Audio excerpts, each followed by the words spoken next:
out there in the internet lands. My name is Jamelyn Gray. I am a co-creator, producer, all the things of this program you are watching right here, which is You've Got a Thing, an interview thing about Milwaukee theater things. Although today we are doing the full arts umbrella because it's important. And today with me is one of my favoriteest people in Milwaukee. Sir, could you please introduce yourself? Hi, everybody. It's Mac Antigua from Imagine MKE. Hello. How are you this morning, Mac? I am great. It's a Friday, and I'm so glad to finally be here on You've Got a Thing. I know it only took like a whole pandemic. You've got so many great guests. It's you know, that I don't want to be like, you know, I don't have a show to promote, so that's the bummer. Like I can't break down scripts and do the usual stuff that you all do break down. So I'm glad you guys are going afield. You guys are going afield. It's You've Got a Thing.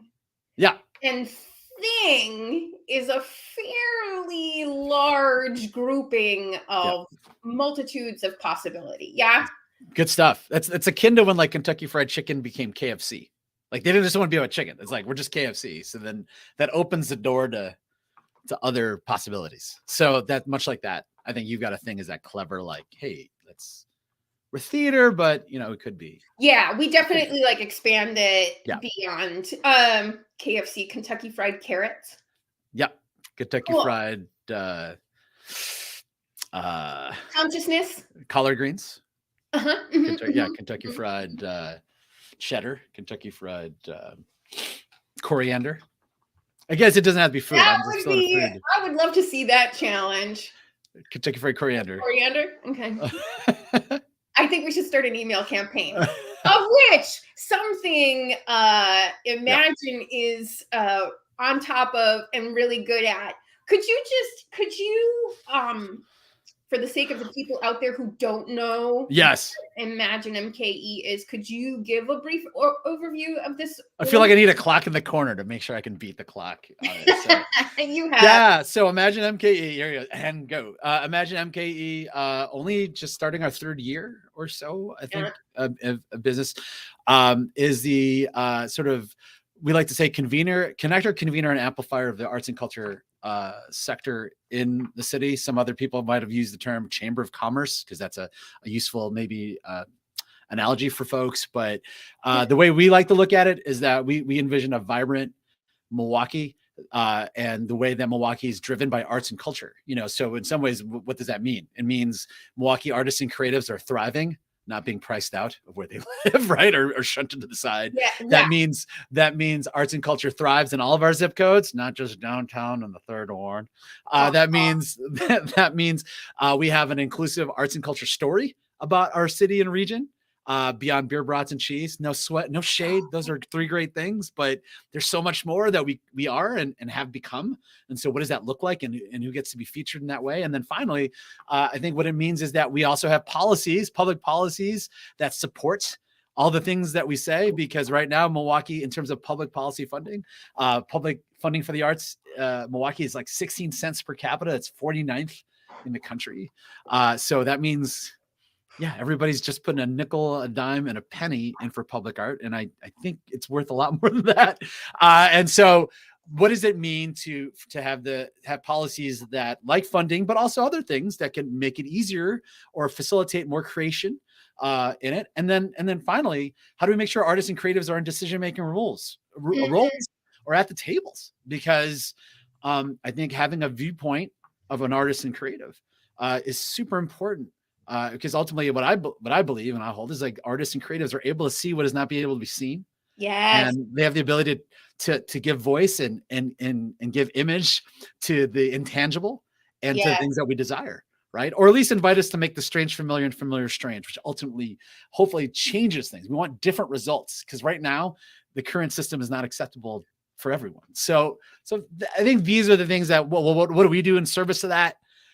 We try to, like I said, connect and convene and amplify. So connecting means bringing people together or resourcing people or connecting people to resources that they they really need, or that didn't know they could access. Convening, bringing people from different roles, different segments together to care about this stuff in real time, ideally in person. Obviously, the pandemic's made that hard, but if not virtually, and then ultimately amplify what's the great work that's happening that doesn't usually get amplified, and like give that a platform and give that a highlight, right? And so, in some ways, this podcast is an example of that amplification, right? This is, we utilize StreamYard, and you said, hey, listen, I'd love to do this pod. I'm like, yeah, utilize this platform to create a storytelling vehicle for theater, by theater creatives, for theater creatives, and beyond. So this is just a minor example. And so that's Imagine MKE. A lot of ways it's sort of like, oh yeah, we should have that. A lot of times it's not obvious what things are provided until it's gone or it's not there. And again, I also want to say what for Imagine to work is we need leaders like you, Jamie Lynn, that you've, for example, in the other roles you've stepped up, not on this platform necessarily, but in other places like public policy, in our work around creating new paths for sustainability for small arts organizations. Like, folks like you are present for that. And again, hopefully it's a symbiotic thing, right? That it's not Imagine running this, but it's creating the container, creating the platform. So to amplify your leadership and collective leadership to create something new. So. Yeah, because sometimes you just need an organization because, regardless, I mean, this is a theater focused program, right? Sure. But the things that we talk about are like arts wide. That's right.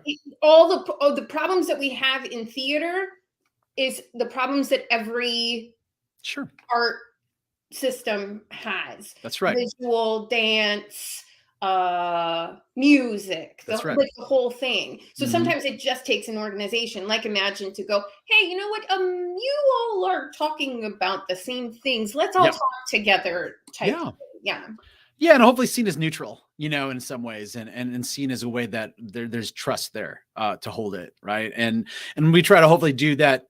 Hopefully we create trust, fostering trust by being transparent about this is their agenda. Like everything I said at the top, like that's what we're trying to get to, right? And that's what we're trying to support. So, and one way we're trying to support that also is, we talked about making the intangible tangible, and that's part of what we're talking about. The survey, is one of the ways of like, wow, Milwaukee artists and creatives have thoughts about things. What are they thinking? Well, great. Let's try to put that together in a way. And again, it's not the be all end all to acknowledge it, right? It's a beginning of a conversation, right? Hopefully in the beginning of learning from all of our artists and creatives in town.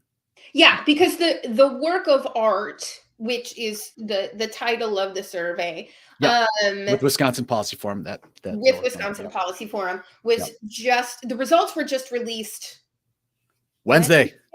Thursday morning, but Wednesday we were part of that pre-release. Yeah. Okay, I got it. Yes. So yesterday the results of that were released. For those who don't know what Wisconsin Policy Forum is, its primary goal is to be a research organization to really figure out how the money is working in Wisconsin to best serve the taxpayers. And so Imagine commissioned the Wisconsin Policy Forum to make this survey happen because that's just kind of what they do, right? Yep.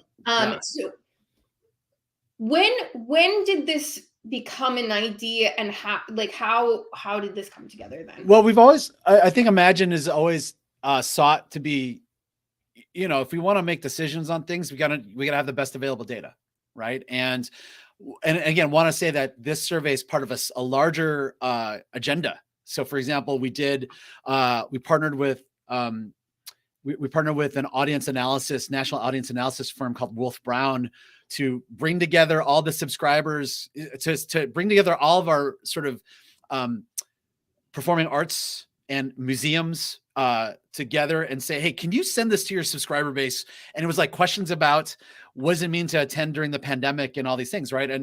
So that we've done that. We partnered with Wolf Brown to do that, and they've done it.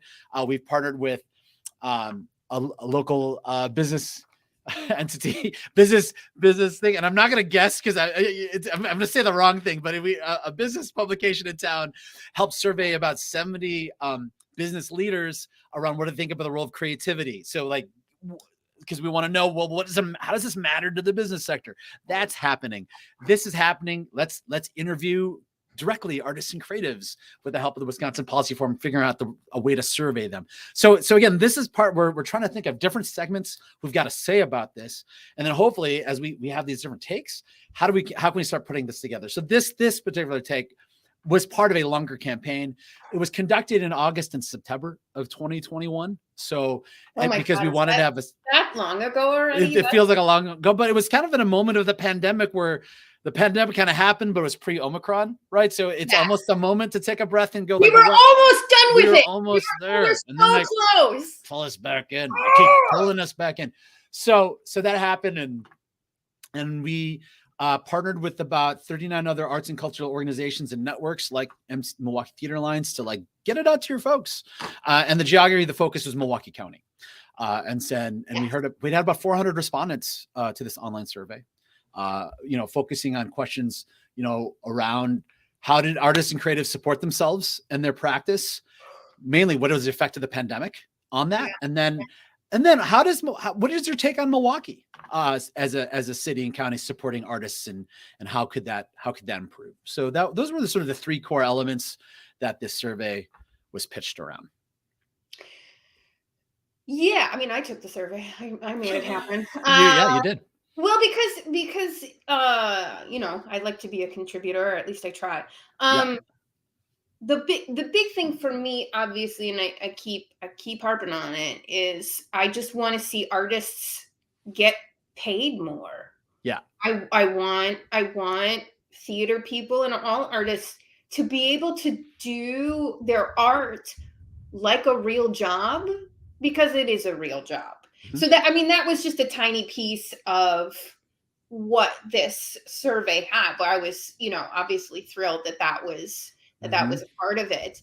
Can you talk about some of like the overarching results of what the sort of the gist, because you can go and see the result, and I encourage every artist to go and look at the results of this, because I think it's very important to the process of feeling not alone. One, that there's so many people who are in the same spot that you are.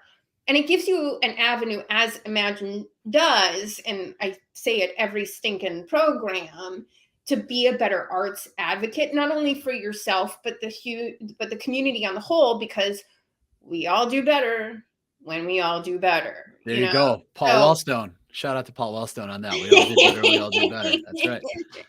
I mean, Minnesota is number one in they're number one in arts funding, number one in public arts funding. They spend about $2.62 per person. Oh my God. Which is about literally like 30 times more than us. It feels like my math's wrong, but it feels like more. Anyway, so back to that. So, I think the findings, if artists sort of generalize, and again, I shared a link, or at least I shared a link with you, Jamie Lynn, that you could probably share out, on the chat where people can find the report directly and read it. I would say some top line things that yes, for those respondents, they receive income from their creative practice, right? So the artists that responded, they do receive it from their creative practice, and they lost income due to the pandemic. Not as, while a third of the respondents applied for public help, like unemployment, during that time, the majority didn't apply for things like Medicaid or food share or TANF, which is temporary assistance for needy families, or rent assistance or energy assistance. So I thought that was interesting to know that, again, we still don't know, like, did they not take advantage of them because they don't have access to them, or maybe that wasn't a need, or maybe that wasn't a thing for them. We'll see. But now, opportunities have increased to rebound, I think. But I think at that time, August, September, right, we were starting to come out of that. So, but it still wasn't at the level of pre-pandemic levels. Like, what we don't know, right, it was the effect of this last Omicron season, right? We haven't been able to assess that.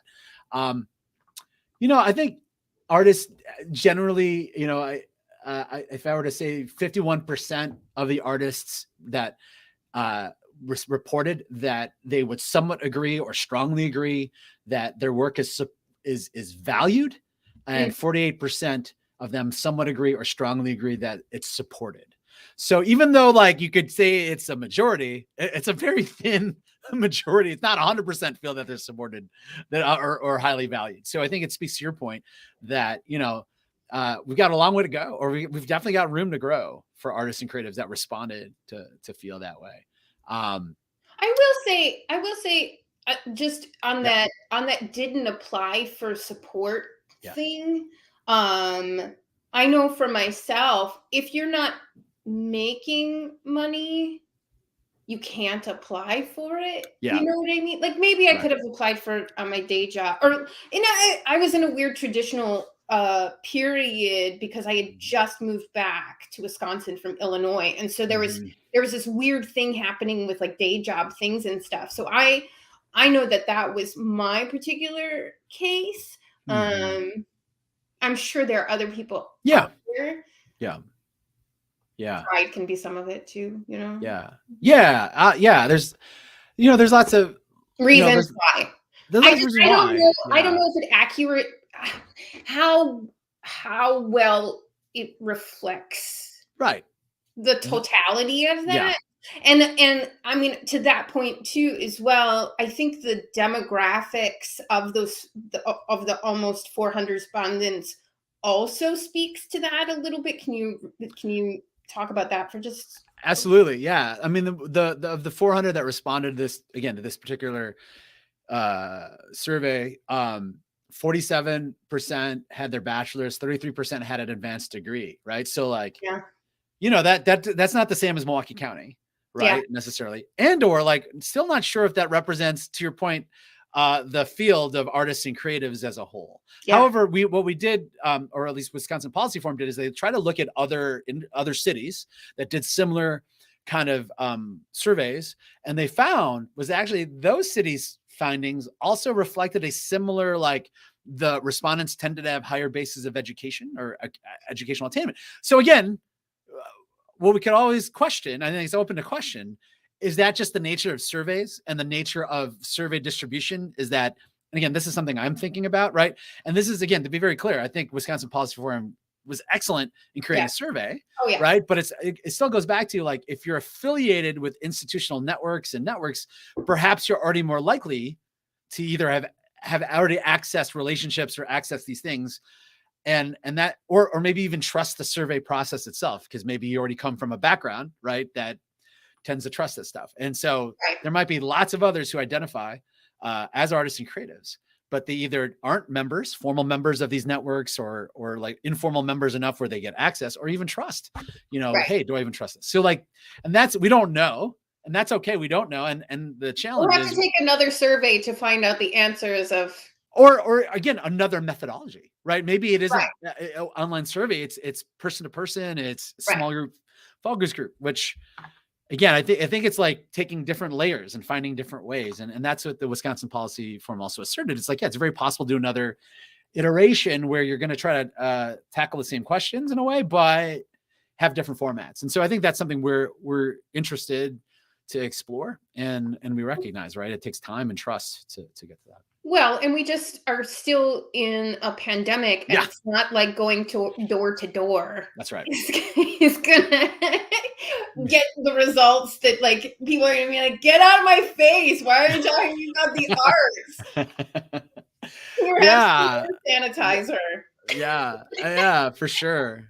Or even like, do people want to come on another Zoom call, you know, to talk? It's tough, right? It's a challenge, but again, the thing about it, right, Jamie Lynn, is like, you could always talk yourself out of doing it if it's not perfect, you know? And I think what we saw is like, let's take a first step, and any really good criticism you get, you go like, that's a good note, right? Like, you take the note, right? That goes to the theater world. Take the note from the director, right? Like, don't always defend your choices. It's like, good, that's what you got. That's, at least I'm going to speak to when I did improv, right? Like, anytime the teacher, the coach gave me a note, it's like, okay, I got to take the note, and then what will I do next time? And I think when we think about next time, improv is all yes and.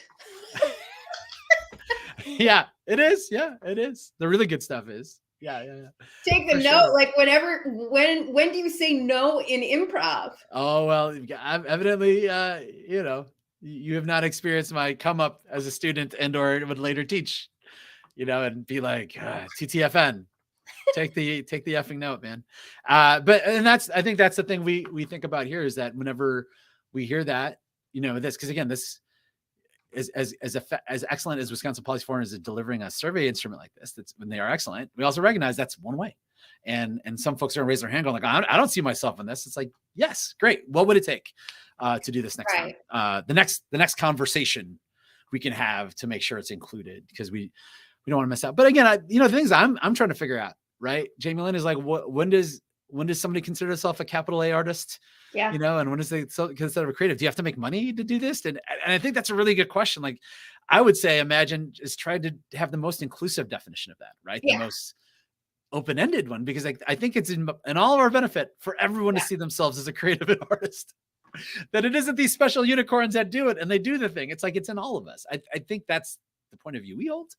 And we recognize some of us who do this to earn a wage, make sure they're compensated commensurate to what it should be, right? Like, as opposed to working for free or working because you love it. It's like, great, if you're going to get paid, make sure it's paid at the rate that it should be paid, right? And and I do talk about this all the time, is that some of that not being paid thing is just about American culture. Sure.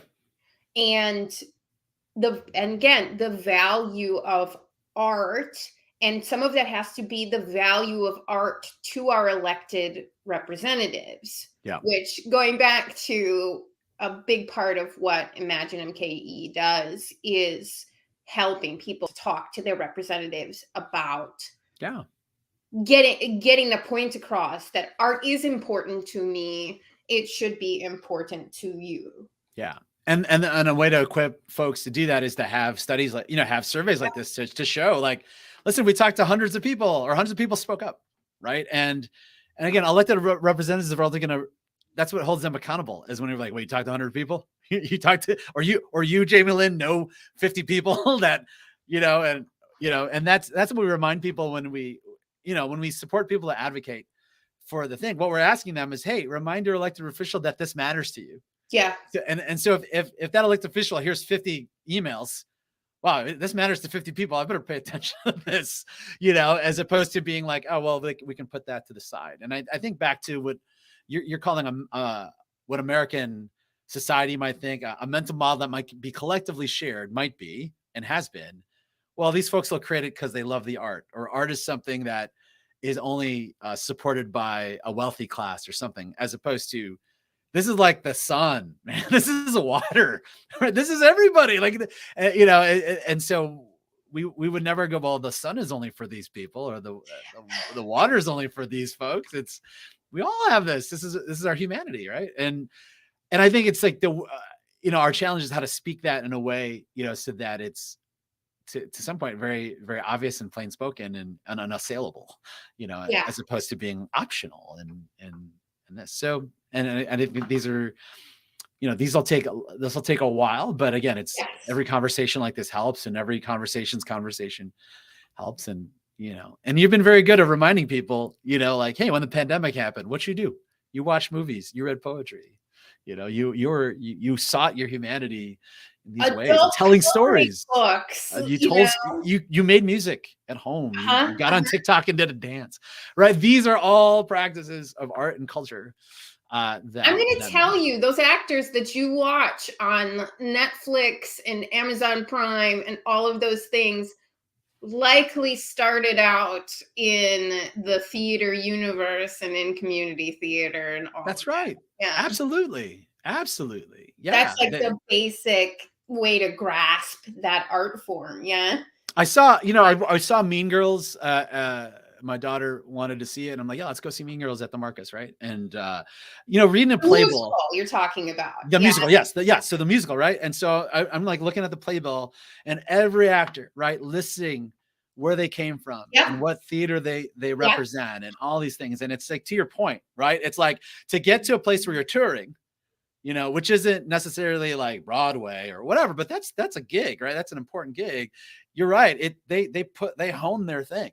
you know, in places all over the country.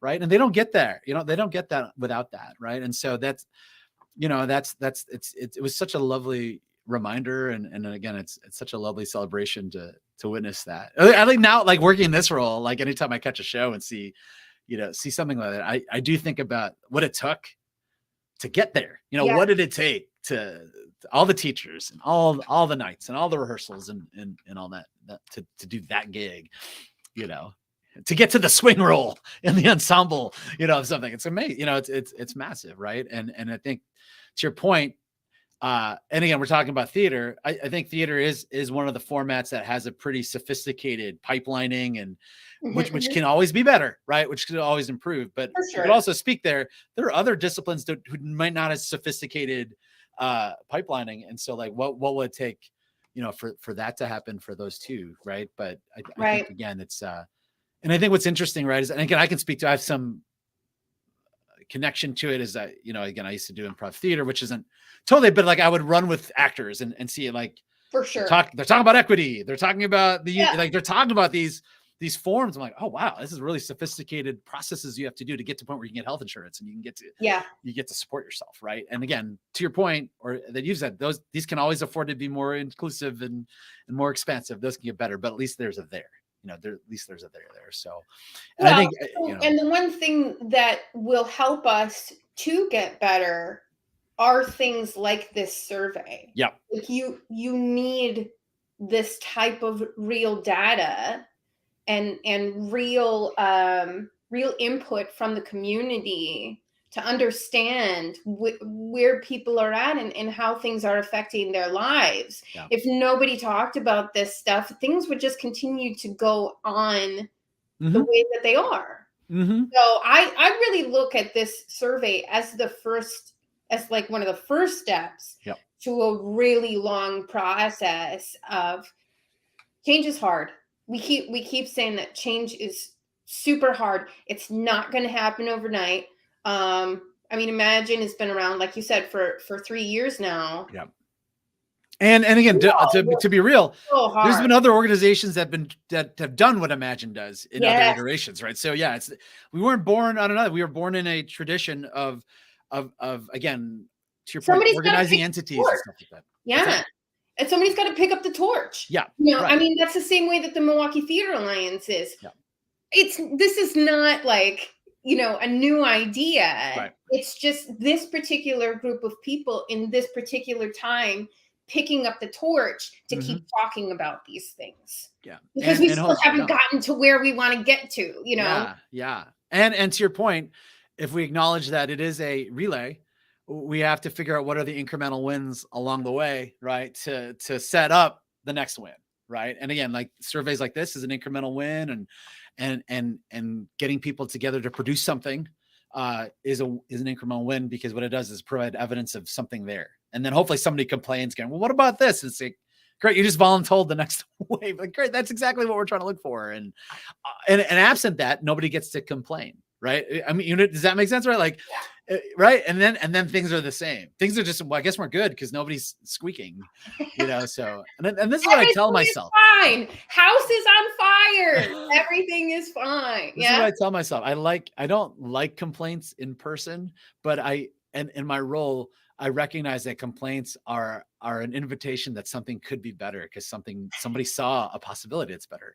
Right. And so that's what I try to invite myself to be there. And not be personal about it, rather like, yeah, they think of something better. How do I tap into that energy so that, you know, yeah, you're right. Let's go. Let's make it better. So, well, I've said this before. That's a big reason why I do like the public policy forum and the marketing forums and stuff like that at Imagine, is because the energy in the room really revitalizes you and makes you feel like you need to go out in the world and accomplish something and fix things. Yeah.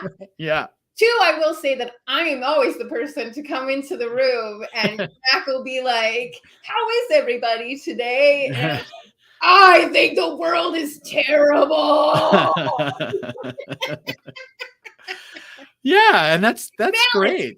No, it's great that you're showing up as who you are and acknowledging that. And that's good data for me. It's like, okay, great. This is how we are, and where can we go today? And I think to your point, right? Like, our job at Imagine is to connect people and convene them, and then hopefully align them in a way where they're going to want to take action. And I think this has been my own experience, Jamie. Like, again, I've done life coaching in other parts of my life. I've never, if somebody says we should or must, they're less likely to do it. Right. But what do people want to do?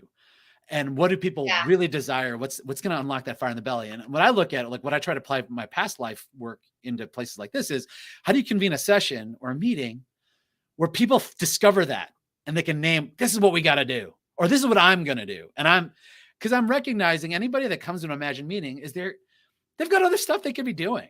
They've got life stuff. Right. Yeah. And so what is it going to take for you to come to this new thing?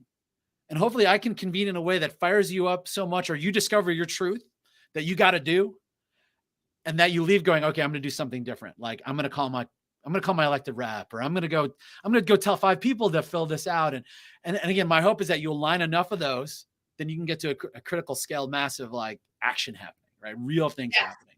That's how you move $1 million from private funding and the county to individual artists during the COVID and to organizations. Like, so, and again, I sound super positive here. And like for most of the time, it's like, just like, yeah, we can do this. So you to your point, because it is a grind, and it is like, the reality is it's like, I think I made the joke one time where I was like, I don't know, those Imagine folks are so positive. I bet they just go home and like drink and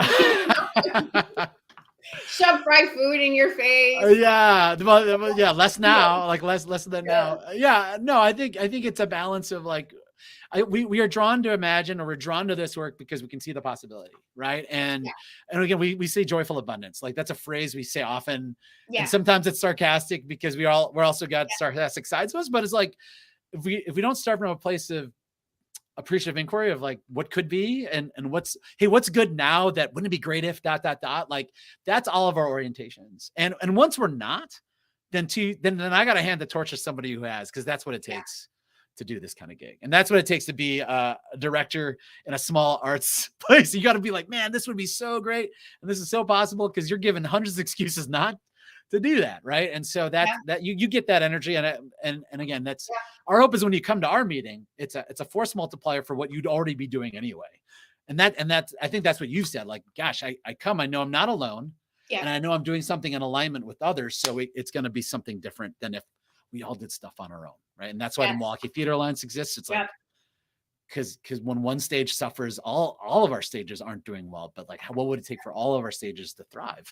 Knowing that if all of your stages are happening, then you're all accessing different audiences who get to see their story in different ways, than just, maybe one big box stage or something like that. And that needs to happen. Right. So, I mean, I think that's, in some ways we're positive, and in a lot of ways too, we take time to joke around and make fun of ourselves and what you have to, because we'd be insufferable if we didn't. But David, my boss, and he's probably one of the more he can show positive, but he's also more darker darker sensitive humor, so it's a good balance. I know, I've been trying to get that guy on stage. Well, anyway, before I let you go here, I mean, I need to have you back on, because there are the money things that we need to talk about, like shifting funds to the arts, and how little Milwaukee County is using. Like those are also real things that people need to know about. Yeah. Another conversation for another day. Yes. But as far as this is concerned, this survey is concerned, what would be a good next step for people to do? One, read the survey. And then, when you go to our website, I think we have it on our website, but we also share the link at the Wisconsin Policy Forum. Like, go to Imagine MKE and hit our action center and take action. One letter, one email to your elected rep matters, because we're lining up right now, just to let you know, right now is a key opportunity for American Rescue Plan Act funds in the county and the city that are going to be spent in ways. And so we've got a proposal out right now to, what would it take for 2%, just 2% of those funds to be utilized in ways such as defraying the cost of tickets so that people could attend different types of performances. What would it mean to actually pay artists directly in neighborhoods, to create public art in neighborhoods around bringing people together, especially after a time of isolation. You know, what is it? You know, all these different elements, right? That we're showing that it's actually an economic investment. Yeah. It's not just, you know, it's one mental mindset is like, oh, is art a show? Or it's like, is art that one night of wink, you know? And it's like, yeah, it is. And it's the process of like employing all these people to create art together. It's the process of them, you know, creating space for audiences to experience and see their stories told. It's all these different things, right? It isn't just a one-time experience. It's the active collective creation. And so, which is massive. It's huge. It's massive now. So that's what's happening now. So when you let your electeds know that you're very interested in seeing these new money. Yeah. New money. Okay. So we're not taking money away from nobody. This is new money that's coming from the feds. Yeah. Just put 2% into this. And because here's the thing, you're like, wow, 2% isn't a lot. Right now, the city spends 0.02% in funding for arts and culture. So we're just moving. Let's just move that decimal a little bit. Little bit. Just a little bit. That's all we're asking. And again, I'm being passionate, and I don't want to be glib because I recognize there's lots of capital projects. We want to make sure bridges get maintained. Yes. We want to make sure a lot of stuff happens. And again, that's a whole other conversation to talk about. Why is Milwaukee in the state where it can't tax itself and create? I get it. It's a lot. Milwaukee County anyway. That being said, we have an opportunity now to make an investment in arts and culture. And I would say an investment in arts and culture is a force multiplier for economic development, force multiplier for inclusion. It's a force multiplier for all these things. So that's go back just real quickly, but while you were talking about the sun and the air we breathe and things like that, there are a lot of us artists out there who feel like art is on that level. That's right. Well, that's what we believe. That's what it's an inalienable right. You know, human thing. You need this to be human. Public good. I keep saying it. Yeah. And at the same point, right? Like, it needs to be valued. To your point, it needs to be invested in, and because even though it is a human act to create, like there are humans that want to create, they have to do it. That doesn't mean to exploit that need to and go, great, just keep making that thing for free. You know, it's like it's not. You know, it's not. We wouldn't ask that from any other industry. Nope. So why that? You know, why that? So it's massive, and so it's. What I'm also hopeful for is that people are shifting, you know, it's weird. I'm still getting my first draft thinking around this, but I think people are creating more than we think. Yes. Right. And again, tools like the internet democratize the ability or accessing tools, visual tools like Canva or like, you know, video software or even the cost of technology on your phone to create things. I think that the upside is like, wow, we can all make these things and I can post it on TikTok and somebody's going to see it. Yeah, there are influencers that get paid to do it, but just that act is more accessible to all of us. Yes. What would it mean, you know, for all of us to practice that and do that? What would that be like? My hypothesis is that we'd learn to empathize more. We'd learn to we'd learn to make sense of things more, or at least be more agile in our thinking and not be stuck in our own heads and be willing to see what other people see. And I think those are ameliorative effects for us together as a society. So I think that's what we're seeing, and that's what we believe. I think that's a good note to leave. That's a good note to leave, I guess. I do thank you for carving out time and finally making it on this thing. And I, like I said, I definitely want to have you back because there is so much to talk about. That's so necessary. But for today, people can go to imaginemke.org and do all those things. Yep. And I go to our action center. Really want people to do that. I really want you to want to make that happen out there. Yep. So, but I thank you, sir, from the bottoms of my heart, all the 3 cold dead ones. And we'll talk to you again soon. Thank you for having me again, Jamie Lynn, and thanks for your continued leadership. And thanks, everybody. Take care. Thank you. I mean, but there's so much to talk about, people. This we could just go on and on and on and on and on. So, but we can't. So I just want to talk about real quick obviously the other things that we have going on in the community right now, real quick, so that you can go out and actually see the stuff that people are making, because that is part of what this program is about as well. So let me pull this up, because I was so excited to talk to Mac that I just, sometimes forget things. So let me share this with you.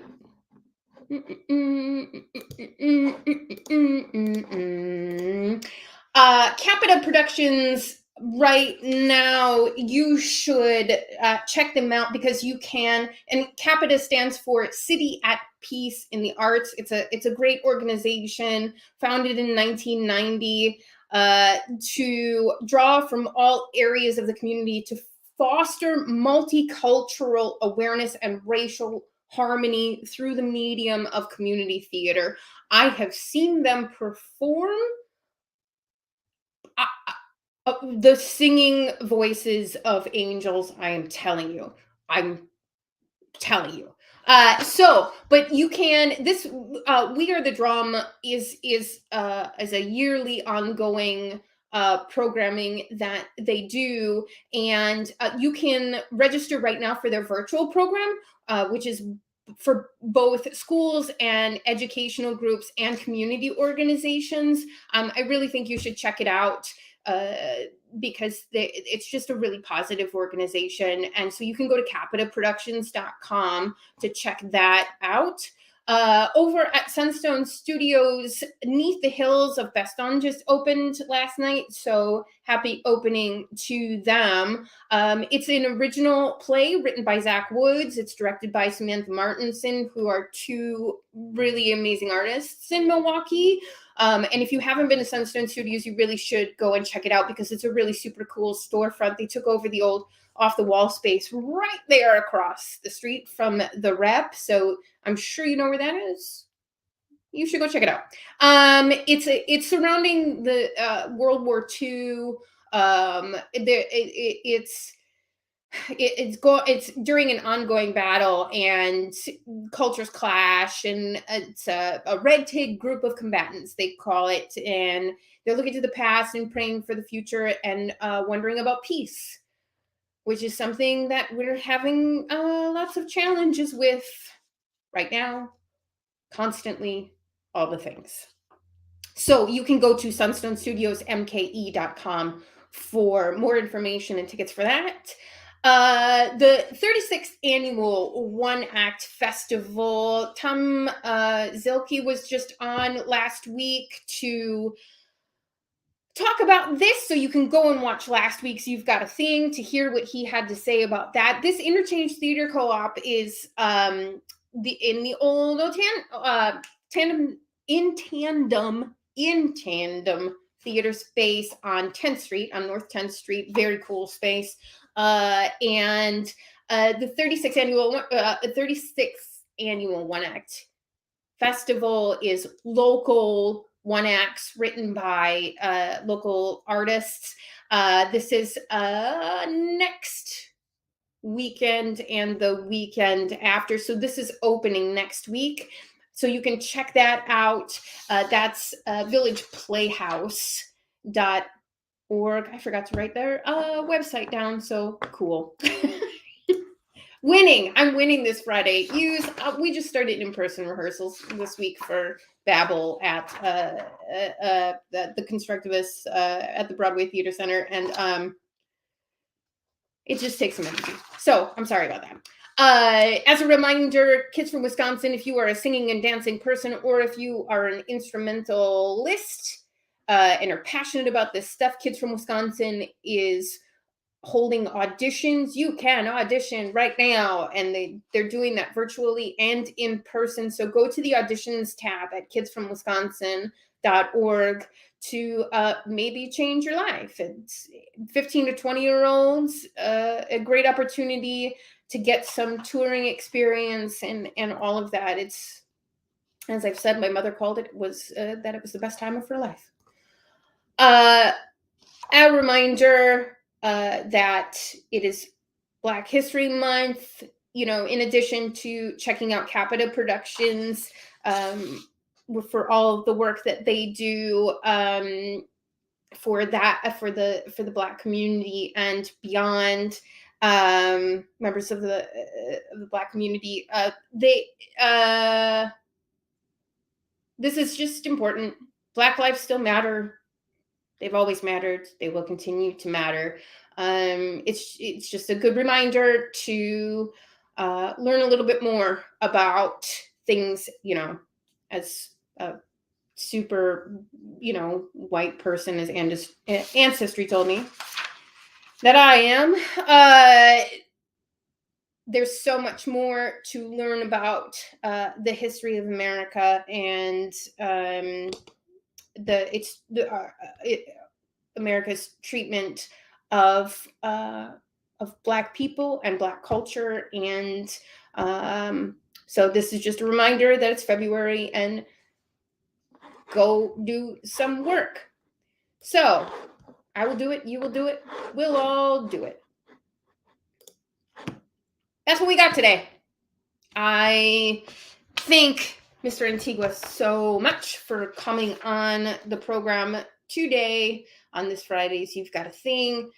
Go, you know, I would hope that you would go and check out the stuff that he's talking about. This, you know, what we talk about on this program is art is for you. You know, I mean, we could all just, there are lots of people that just get together and perform things or do music in a room by themselves and, you know, those types of things. But performance art is for you, the patron and fellow artists. It's the good of society. So I really thank Imagine again for giving us access to this platform to help produce this program. And you know, come back next week. We'll have a new guest, and hopefully maybe Mac will be free, and then Mac can host, which is really how this program is supposed to happen. I know you're all tired of my face. So I will put it out there on the socials who's going to be on next week. And we hope to see you there. Tell your friends, come back and join us. Ask questions. We'll talk to you live on You've Got a thing.